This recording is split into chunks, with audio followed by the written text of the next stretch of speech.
2010ஆம் ஆண்டு. அப்போது திமுக ஆளுங்கட்சி, அம்மா அவர்கள் எதிர்க்கட்சி. ஒரு பெரிய மிரட்டல் விடுத்து அம்மா அவர்களுக்கு எதிராக மதுரை மாவட்டத்தில் பல இடங்களில் போஸ்டர் ஒட்டியிருந்தார்கள்.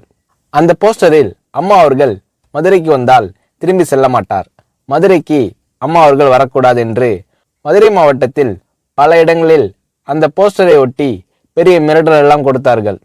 அதேபோல் ஜெயா டிவிக்கும் மிரட்டல் தொலைபேசிகள், மிரட்டல் கடிதங்கள் வந்து கொண்டிருந்தது.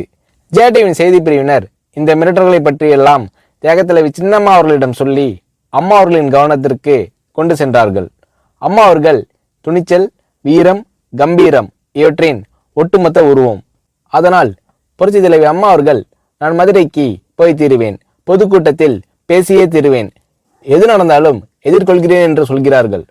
ஒரு கட்டத்தில் ஜெயா டிவிக்கு மிரட்டல் எப்படி வருகிறது என்றால், ஜெயா டிவியின் அலுவலகத்தை வெடிகுண்டு வைத்து தகர்ப்போம், அம்மா அவர்கள் மதுரைக்கு வந்தால் ஜெயா டிவியை ஒழிப்போம், இப்படியெல்லாம் நிறைய மிரட்டல்கள் தொலைபேசியின் வாயிலாகவும் கடிதத்தின் வாயிலாகவும் வந்து கொண்டிருக்கிறது.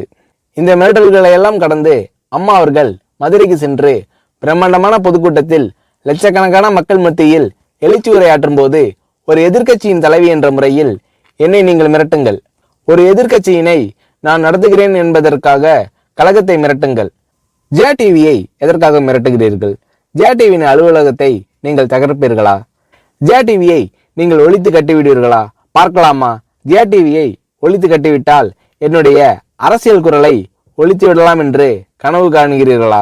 ஜெயா டிவி என் உயிருக்கும் மேலானது, நான் என்னுடைய உயிரை விட அதிகமாக நேசிப்பது, என்னுடைய அரசியல் கரமாக நான் போற்றி புகழ்வது, அதன் மேல் நீங்கள் கை வைப்பீர்களா, பார்க்கலாமா என்று எழுச்சி உரையாற்றினார் புரட்சி தலைவி அம்மா அவர்கள். இப்படியெல்லாம் அம்மா அவர்களின் அன்புக்கும் மரியாதைக்கும் பாத்திரமாக ஜெயா டிவி இருந்தது.